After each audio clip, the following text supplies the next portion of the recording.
I would definitely say going back, looking at it, I would definitely like start training way earlier. Like finding out what I wanted to do earlier than while I'm already in high school with only maybe 1 or 2 years left to actually blow. So I would definitely say starting a little bit earlier, focusing on my direct craft, knowing what I wanted to do, because I was just an athlete out there. I was playing multiple positions.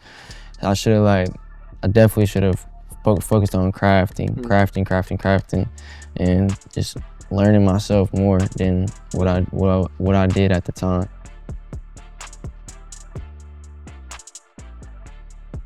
So I'm here with my boy Harold Mack, class of 2025, receiver out of Wayne High School, who ended up going to Eastern Michigan. How have you been since the transition to college? I've been good, trying to stay focused on the main goal, learn the playbook, and just keep rolling. What's been the biggest transition from high school to college, both on and off the field? On the field, I'll definitely say the playbook, the signals coming from where I came from wasn't really structured. Learning everything, putting everything together. On the field, that's probably not really a problem, just learning it it's new. Off the field, maybe missing home just a little bit, but I'm good though. What do you mean missing home? I know you're a family guy, so explain missing home, because how far is Eastern from? It's like 2:15. But explain that, because you are a family guy. I just miss my mom, my family, my auntie, and uncle. They do a lot for me. My girlfriend, my little brother, my nieces. Talk to us a little bit more about the transition, because you were a late transition, or a late not necessarily late, but you nowadays with recruiting and kind of how things transition, you got your early enrollees and then you have your late enrollees, which are typically was a standard enrollee back in the day. But you were a standard enrollee, meaning you enrolled in the summertime. How do you feel that has helped you out, or maybe caused you to struggle a little bit in that transition? Definitely a little bit of struggle, because if I would have went earlier, I could have got more time to learn the playbook, get familiar with the team and stuff like that. Being there earlier could have helped me be more comfortable now. What is the culture at Eastern Michigan? It's a brotherhood, it's a family. It's all everybody close, doing it as one, going 1-0 every day. What has been the biggest benefit that you've seen yourself out of that culture? Being into it, like being consistent, like every day waking up into it no matter what the cause is. How is that different from what you were in high school? It's a big difference. 5 a.m. I mean, it's mandatory, so you can't miss it. So, I mean, high school wasn't really structured, like I said, so it's a big difference for sure. All right, let's go back to high school and let's talk through let's go back to when you first started playing the game. One of the things that I always ask players is, how did you even get into the game? I think that how you start something determines a lot of how you sustain it and how you finish it. And, a lot of times when we start football for reasons of, we want to make a lot of money. We want to be famous. All these other things that are outside of the main thing as you get older and you learn about.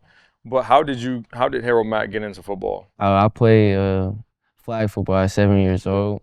And then when I was 8 years old, I switched to contact. My dad, close friend, got us into our young youth team. Yeah. And then since then, I've always played. And then the transition into middle school to high school, I was trying to find myself still. I was playing quarterback, and then I got moved to wide receiver after sophomore season because I was a super athletic kid. Yeah. So I've always played it, and I was always into it. I always liked playing. I always enjoyed it. And in that transition, when I got onto varsity high school football, I was like, okay, this is real. Like, you played Metro. Yeah. All right. So every year, whether it's Facebook, whether it's conversations, you hear about a player or two, and you always hear this behind it. They might be the best to ever come through Metro. Yeah. Talk to us about your Metro experience, which is a youth football league here in Fort Wayne that has been the starting point for so many athletes and so many football players. Talk to us about your experience in Metro, because you were one of those guys that I've heard about in Metro, but I want to hear from you. 8 years old, I played fullback. Wasn't really that much good. Were you overweight? No, I was just bigger than most of the kids, so I just fit in at the fullback position. And then when I was 8 years old, I mean 9 years old, was outside linebacker, Yeah. and I actually had Tay Tay in the backfield 10 yards. So how old do you mean? You play on the same team as him or opposite Nah, teams? we was going against Tay Tay, and Okay. I had him 10 yards in the backfield, and I didn't tackle him. He reversed the field and took it all the way to the crib. And the rest of that season, I didn't see the field, so that motivated me. Like I gotta be like that player. Like I need to be on the field. Like in 10 years, the 10-year-old season came, and I was the best player on my team. I switched to quarterback, and from there, every team I played on, like I've been the best player. If you can remember as far back in that situation, that play with Tay where you were there but didn't make the play, and then you didn't see the field after that. Do you remember what the mindset was like? What was the thought process like, or what were you thinking from that moment you missed the tackle to the moment you didn't play to becoming the top player on the team the previous year or the following year? I was a little sad, a little depressed, like why I'm not playing. Everybody else playing, why I'm not playing. So it's like that mindset I had at that age. I was 9 years old, so I'm like, this is something I want to do, and I love it. So like I need to work at it, and I need to focus, like get right. So Was there any conversation that you had with mom or? no, cause growing up, I really was still trying to figure out, like figuring I was young, figuring out what I wanted to do. But if I knew football was it was a different type of feeling. So like I just loved football.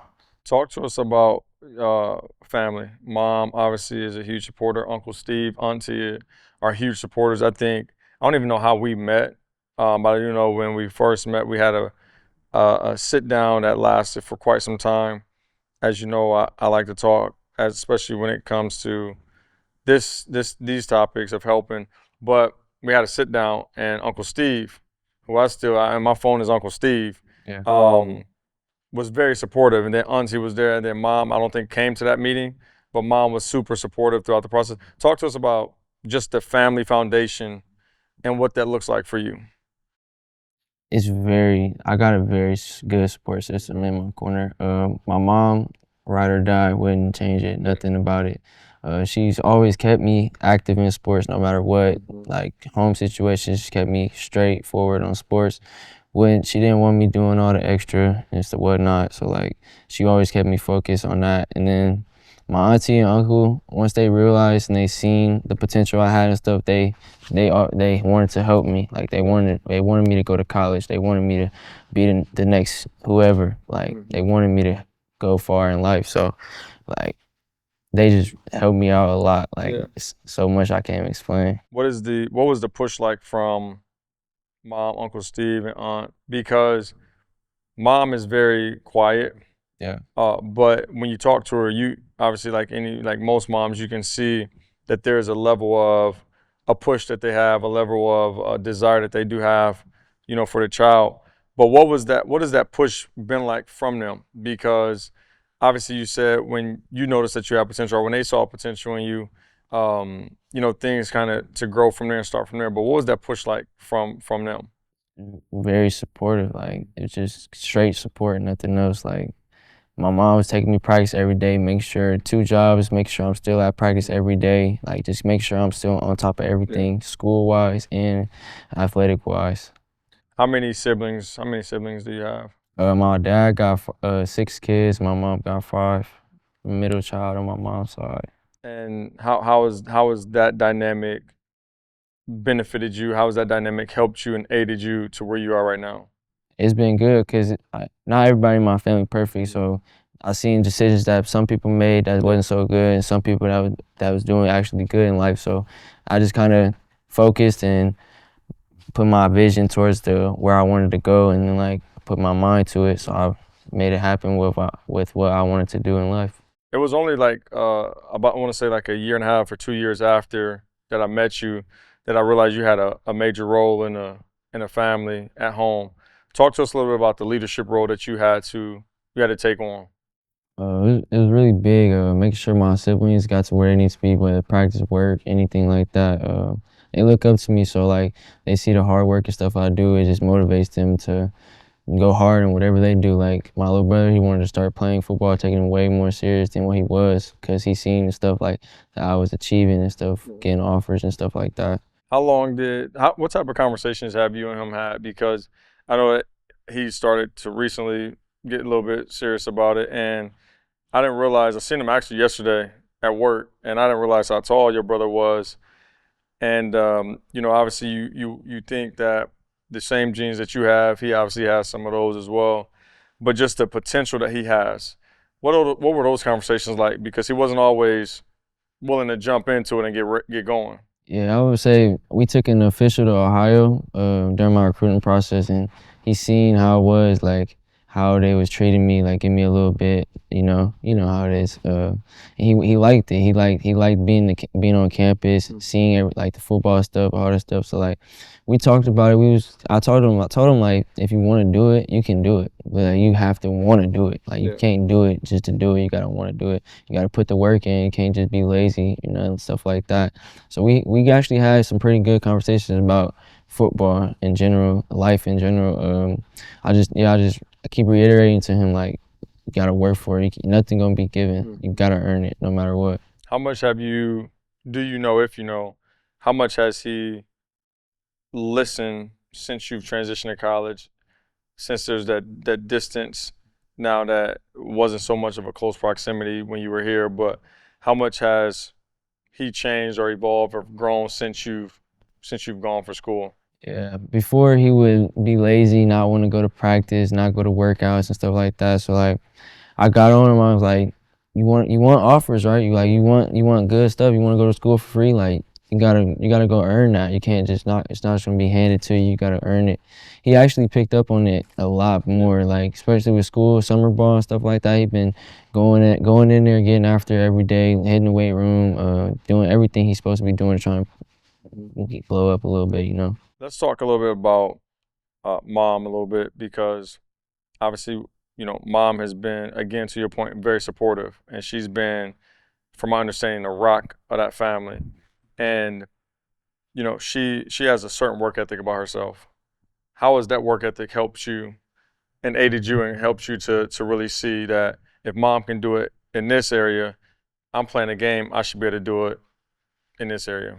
That's where I got it from. I got all my grit, my hard work, all that from her. She works 3 jobs to keep roof over our head, food in our stomachs, clothes on our back, stuff like that. So like seeing her go work 3 jobs and still making everything happen, still buying us nice stuff, like making it all happen, it just motivated me. Like she put in hard work in, like I can do the same thing at what I want to do in life, and I chose football. So I just took all my hard work, grit, and stuff like that, and just placed it to football how she was placed it to work and taking care of her kids. At what point in time did Harold Mack know that he could be something? Maybe you still don't know, but Going into sophomore year, going in sophomore year. well, going into sophomore year a little bit, I truly found myself after that season, after that sophomore season on varsity. I was training at OPS, another training facility in Fort Wayne, and I was getting good working, good training, and not to dock it or anything, but I came over here with Eric Adams. He taught me some stuff, like some good quality base work, and I was like, this is good. Like I want this. Like this is stuff I want to learn. I want to be able to be a Division I wide receiver. And the stuff you teach me, it got me to that. So like starting that training sessions with him, those couple sessions, him and Kaden Hurst, them 2 people, they talked to me a lot, and I finally made a switch over to traction. Like I grinded. I put my head down and I grinded 5 a.m. Come back at 7, like 2 times a day with Eric, and then once I got with you, it just only went up. Now, that's when you identify that you could be something, but what made you identify that you could be something? What was it that happened in your process or your journey? Coach switched me. Like not like after freshman season, not knowing I was gonna play varsity. Yeah. Him putting me on varsity as a young kid, sophomore, just got into high school a year ago. It made me grow up a little bit, like playing with older people, like they not just going, like you gotta go get it. So like I'll say switching from freshman to straight to varsity, that kind of like opened my eyes and made me realize like, okay, if you want to do this, you gotta get it. Yeah. What is something that when you look back at your recruiting, you look back at your high school career, what is some, not necessarily regret, but what is something that you would say, man, if I would have done this, maybe this would have happened, or if I would have maybe been focused on that, maybe I would have done this. And that's not to say that where you are is where you are, right? And where you are, I think, is in a really good situation.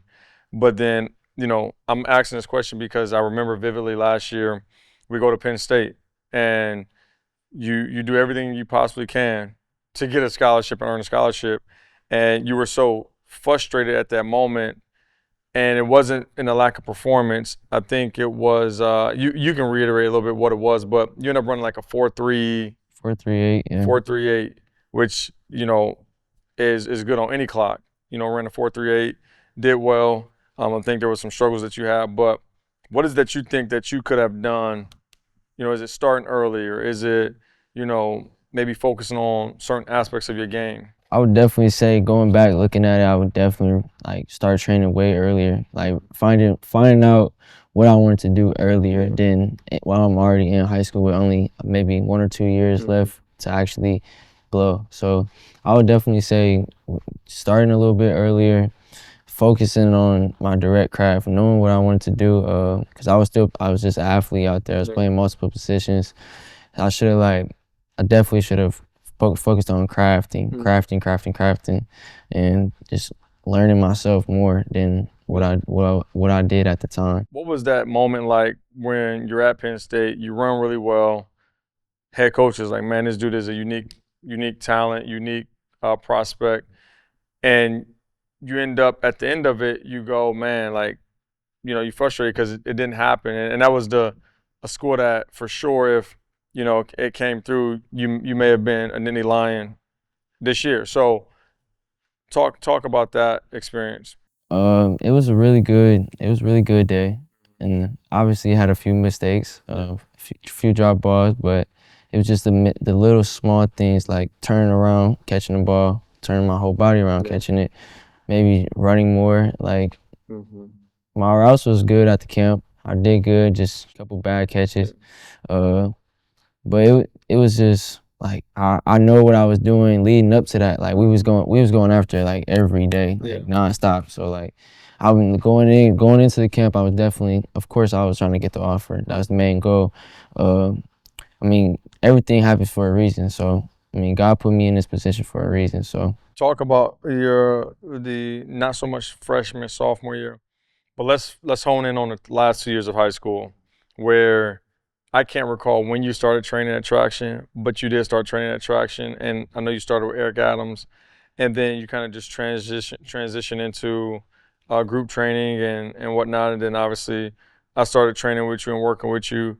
But let's talk about the last 2 years where players that you've seen before you, players that you've seen in your class, some players that was under you, like Jaquaden Guilford, already had offers. I think even at that time, I want to say Caden was before you. his offer started rolling in. That process in terms of you got your offers, and when did you get your offers? It was junior going into senior year. Nah, sophomore summer. Sophomore summer. The last camp I went to in that summer, I ended up getting my first offer from Bowling Green. Okay. And then that was my last camp for the summer. We was gonna be done before school, and then I ran pretty good at that camp. At the time, I ran a 4.5. Yeah. So I definitely improved over 2 years, or a year and a half maybe. So I ran well. I played good. Yeah, that makes sense because I was at the camp with you. I forgot. Yeah, I was at the camp with you. Okay, so that was right before season started. Late July or something like that. Yep. And then the following year, junior season, I kind of balled out. I missed 3 games, AC spring, but I put up good numbers. I played well, ran fast, played fast. So after that junior season, coaches started coming visiting the school. They started watching my film, and offers started rolling in. Not fast, but they started rolling in. So I had 1 before the junior season. After the junior season, I ended with 10 Division I offers. You had 10 offers. What made you choose Eastern Michigan? I went there on the official after the senior season, and it was more than welcoming. They welcomed me in. They pushed for me. They wanted me there. So I just wanted to be somewhere where I was wanted and not just offered. Like I wanted to go somewhere where they wanted me to be there. You feel me? Like Eastern it's a good place. It's not bad. Got a good chance to play as a freshman. Coaches want to play me. It's good there. And I know Coach Hurd is a guy that I have a lot of respect for. And I actually met Coach Hurd, I think the year that they end up offering you. That was my first time meeting Coach Hurd. And we've built a strong enough relationship since then. But anytime that I think, as a parent, trainer, coach, anybody that's actively involved with players and you are, going through the process with them, you always want them to know, you always want to know that they're in the hands of somebody that is going to do right by them. And I've been in the game for so long, you get people that recruit well and they're not so great with relationships. You got people who have great relationships who don't necessarily have to recruit. You have people who can do both. But obviously relationships, in my opinion, are more important than the whole recruiting spill and pitch. But then, it has to fit, you have to fit the scheme, you have to fit the situation, circumstance, all that stuff matters. But when you talk to Coach Hurd, when you talk about Coach Hurd, I don't think a lot of people put a lot of respect on Coach Hurd. And not necessarily put a lot of respect on him, but I don't think he gets the respect that maybe he deserves.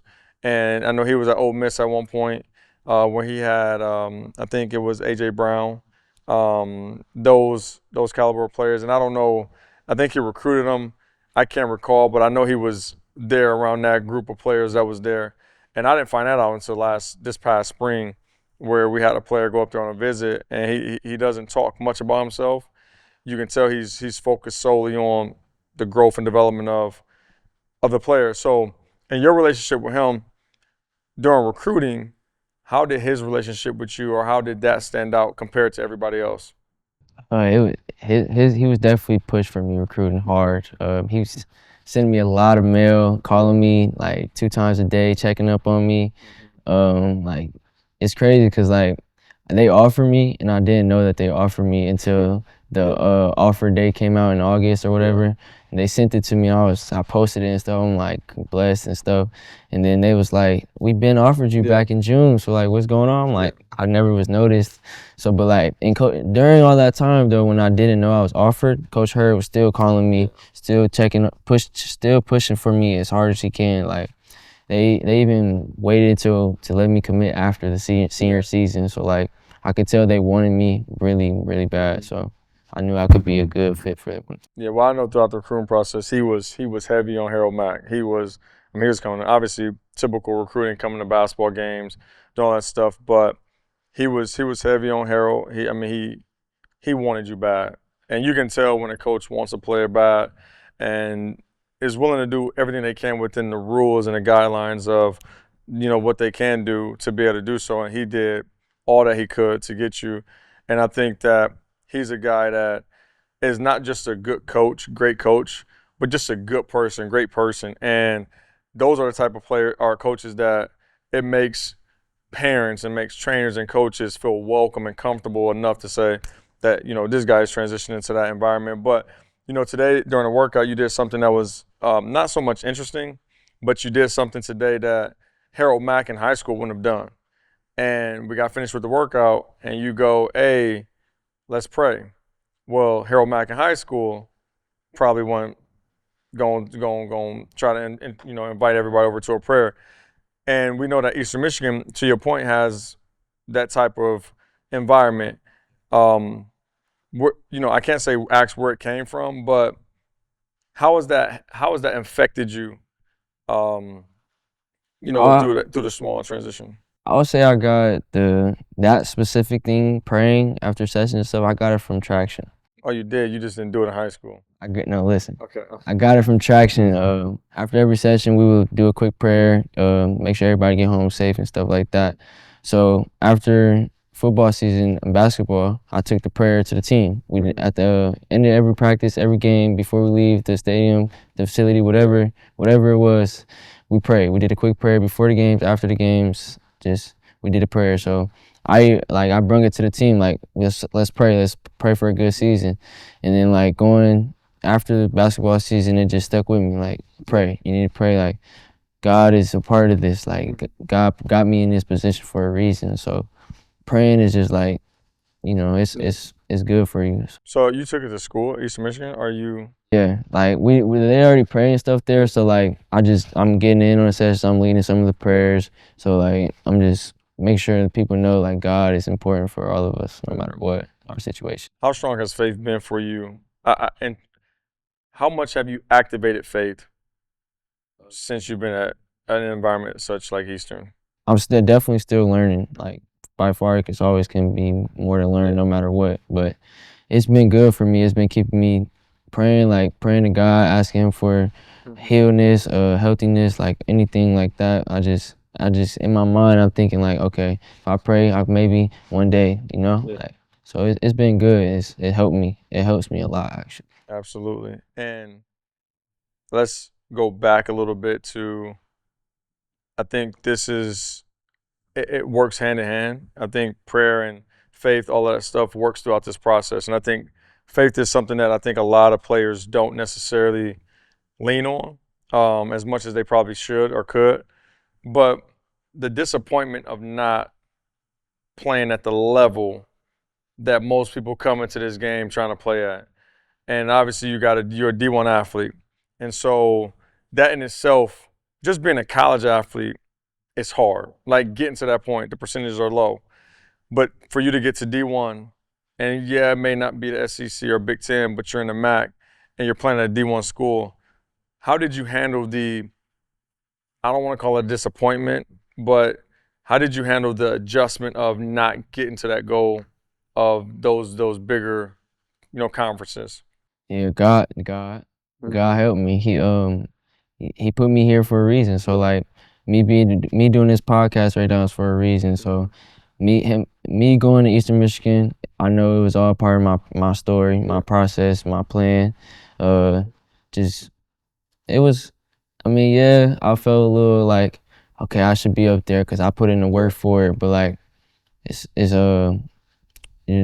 just like God put me here for a reason, so I can't be mad at it. I'm still blessed at the end of the day, like blessed to be a Division I athlete. Not everybody can say that they went D1. Like I'm blessed to be able to say I'm at a D1 school and got the opportunity to play as a freshman, true freshman. How do you? And this is going to be a question that I'm asking because I know you, I know your situation.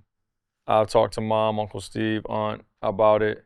How do you, as a young man who have been through what you've been through, how do you keep this optimistic mindset? How do you navigate through everything when you come from not a situation where it's the worst situation, but you came through some real struggles? How do you keep this optimistic mindset? The people around me, the people in my circle, make sure they motivating me, pushing me to be the best person I can be. Like the people who are surrounded at Attraction, it was nothing but other D1 athletes getting offers. Good person to be up around. Like no matter what it is, on the field, off the field, training, not training, out of town, in town, no matter what it is. Like just the people around me, seeing what people decisions would make them do. Like. Yeah. Jail, death, like stuff like that. Like some of my friends passed, some of my people in jail. So like I don't want to be there. I want to live my life. I want to enjoy life. So like knowing that I can change my family financial situation by far is the 100% ultimate goal. And knowing I can do that is like it's keeping me going no matter what. Like knowing I can potentially buy my mom a new house, buy a new car. Like don't have to have my mom working again in life, like that keeps me going every day, like no matter what. So like just waking up every day, I'm thinking like no matter if I don't want to go or do want to go to training, like if I don't want to go, that's like the back of my mind telling me like you gotta go get that house, you gotta go get that car, you gotta live the life you want to live. You can't go down this path or go down this path. You gotta stay focused, stay on my own path. You had I wouldn't say a scare, but you had a challenging transition period from high school to college academically. Yeah. And I want to talk about that because I think a lot of times players and student athletes, as what we should call them, is what they are, they don't really, when you put the athlete in front of the student and you prioritize that, academically you can see the suffering that does happen or the struggle that does happen, and you don't really pay attention to it until it matters, not realizing that it mattered the whole time. Talk about that situation because you were, I remember hitting you up like, yo, what's going on? Where you been at? And you were going through it from that standpoint. So you at Eastern now, so you can talk about what really happened. Freshman year, after football season, I fucked off. I just stopped caring. I was still finding myself, like I was saying, just not really hanging around the right people, doing wrong stuff. And then once I got on varsity, it's like, okay, grades need to get better. Obviously, like can't go to college without grades. So sophomore season, I stepped it up a little bit, but I was still a little slacking, just a little bit. Like, sorry, I'm gonna brush that off. Procrastinating really a lot, throwing things off the last minute. Just like, and then once I didn't realize it until like my GPA dropped. My GPA dropped from like 2.8 to 2.9 or something like that. It dropped from that to a 2.4.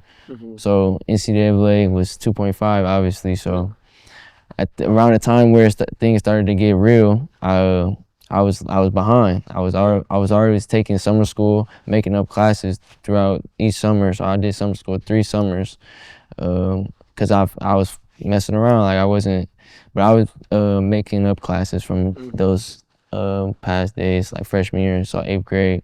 So like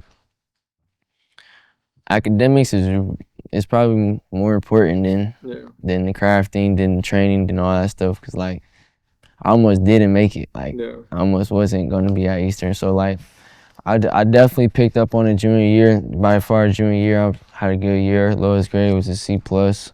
So I feel like I held myself accountable. Like I needed to do my work. I need to turn in my assignments, do the homework at home. Like I remember coming in traction doing some homework here. So like just making sure I was getting all my stuff done, and then like just staying focused really. And then senior year, I only had 2 classes, so it wasn't that hard. If I failed, I was tripping. Yeah.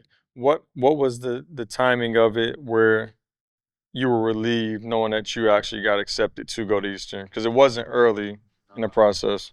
So spring game happened, and everybody went up there, and we supposed to be doing all of our stuff, physical, doing everything else, and everybody's over there doing everything, and I gotta wait because I need to do special admissions because of my GPA, my grades from the previous year. So maybe once I finally got accepted, it was after the spring game, maybe closer to the end of school year. So like,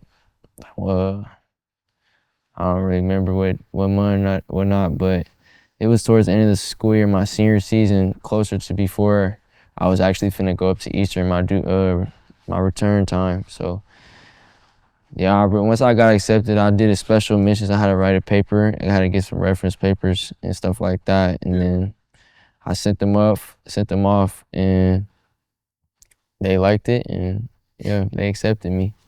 What makes Harold Mack? What makes you special as a person? What makes you special as a player? What makes Harold Mack special as an athlete? Well, we know the athlete. I mean, you super fast, explosive. Harold Mack, I would say what makes me him, he's a grit. Like he grits. He gonna compete. He's competitive nonstop. Very outgoing, very helping. As Harold Mack, yeah, as like football wise, fast, very fast. Competing off the field and on the field. So like the off the field comes to on the field. So like the grit and stuff like that. It just everything kind of matches up, you know. So like, What are you looking forward to going into freshman year? We know that you arrived at the standard time, which is summer, no early enrollee. But what are you looking forward to going into freshman year in that program? Because there's opportunities present. They're there. definitely. I want to make myself known. I want people to know me, like not know me like personally, but like I want people to know what I can do on the field. I want like people think of Harold Mack like he's a baller, he can play. Like I want people to know that I can actually play ball at the next level. Like I'm not just fast. I don't just run fast. I want people to know like hours and hours and hours and hours of hard work to get to where I got. Yeah. So like I want people to see that it's like high school I didn't get to present what like my situation was very different. I had to switch back to quarterback senior year after I put in hours and days and blood, sweat, and tears into work for football for wide receiver, which is what I play. So it was difficult. It was difficult, very difficult. But like I'm ready. Like I'm ready to play. I'm ready to get on the field and show what I can do. Let the world know. Yeah. What is the ultimate goal for Harold Mack in a game of football? There's so much outside of football that either you know where you want to go or you trying to figure it out. But what is the ultimate goal in football? How is Harold Mack going to leverage football to get to where he want to get to? The lessons and stuff like that I learned in football, I wanted to help me outside. So like whatever I do outside is gonna dictate what I do on the field. So if I'm not getting recovery, all that extra stuff, like if I'm not doing the extra stuff, I'm not gonna get to the ultimate goal, which is ultimate goal is to be financially free. Don't have to worry about money at all. So like be able to take care of my family and just live our life that we have only one. Now, when you talk about work ethic, and you talk about doing really what's necessary, what's required.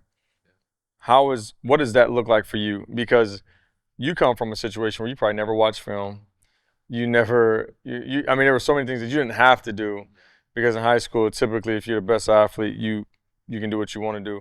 But what is the challenges? How have the challenges been for you, and make sure that you stay up to speed with maybe watching film, X amount of hours, a week or a day, doing extra work, because in college, there's only so much physical work you can do, but there's so many other things: chalk talk, boardwalk work, watching film. Like, how difficult, or if it's been difficult, has that challenge been, or that adjustment been for you, having to do all this stuff outside of what you typically are used to? Yeah, as a team at my high school, I wasn't doing it with them. Like I wasn't watching film with them. I wasn't doing extra workouts. I was more independent. In college, it's really everybody's good in college. Like they're all good. They're there for a reason. You feel me? So like doing more work than what they're doing, like doing film sessions, like it ain't really as hard, but I'm saying it's a little difficult because I'm transferring and learning trying to learn everything by myself, not really leaning on that much people for help. So like in high school, if I needed anything, I could call whoever, but other people, they trying to get it too. So like, I mean, not everybody's that friendly dude. So like some people like, why are you talking to me, like, So there's some people that want you to learn, some people that want you to impact, like they. So you are aware that when you go to college, although the idea of a coach is to create a brotherhood, a culture, you are aware that it's still competition, and it's a rare situation for a person to be competing and really wanting somebody else to do better than them. I don't think that exists as much, and so you are aware of that, which is a good deal. But how does that still impact your direct relationship with your teammates? I keep it real cool. Like I'm not doing too much. Like I'm asking them questions here and there, but like I'm trying to learn myself. I put my hard work and my grit into watching film, going to the recovery room, doing all the hitting the field when nobody out there, just by myself, working on routes, releases, anything like that. Like it's not really bad. I mean, like I said, it's difficult, but it's a process. I'm learning. So like, not everybody's gonna want you to come in and win. Not everybody's gonna want to help you. Like, but it's some people that wants to help you and want you to learn.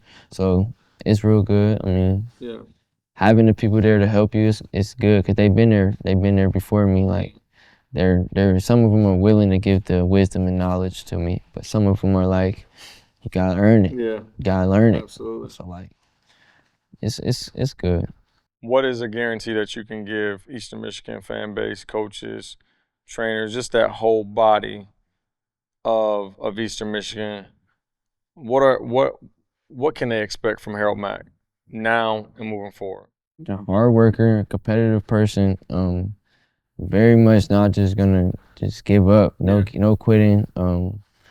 It's like they gonna give me every day. Wake up, going hard at it, no matter what it is. Going hard. Like You going into your first fall camp. Fall camp is not like spring ball. You missed spring ball, so this is about to be a new experience for you. Going into your first fall camp, obviously you hear to work hard, you hear the work ethic, you hear the, all of these things. What is Harold's mindset going to his first collegiate fall camp, which is a lot different than what we had when we were growing up. We were doing 2-a-days. I don't think they do 2-a-days as much. oh yeah, we do. Not practice and practice, but you might have practice walkthrough. But we used to have to practice and then in between you got walkthrough and you still got meetings. But what is Harold's mindset going into the unknown? Soak up as much as knowledge as I can. Like, just go in there every day, gritting, learning. I'm still learning, so it's new to me. Everything's new to me still. I've been there for a month, maybe a month, a little bit, month and some change. But just going in every day and just competing and taking up all the wisdom and knowledge I can from the older cats. Like the older cats, they want to help, but it's some dudes, like it's a family out Eastern, so everybody want to see each other win at some point in something. So Absolutely. Coach Herb, this is my message to you. Stay on him. Don't let I know you're not gonna let it make it easy for him, but stay on this dude and work him. He'll appreciate it. And he'll grow rapidly if you do so. So I look forward to seeing you working with Harold Mack. I look forward to seeing you going into college and doing really well. And stop eating the oatmeal pies, stop eating all the junk food and whatnot. But I'm excited for you, man. I'm excited for the trajectory of your career. So, I appreciate that.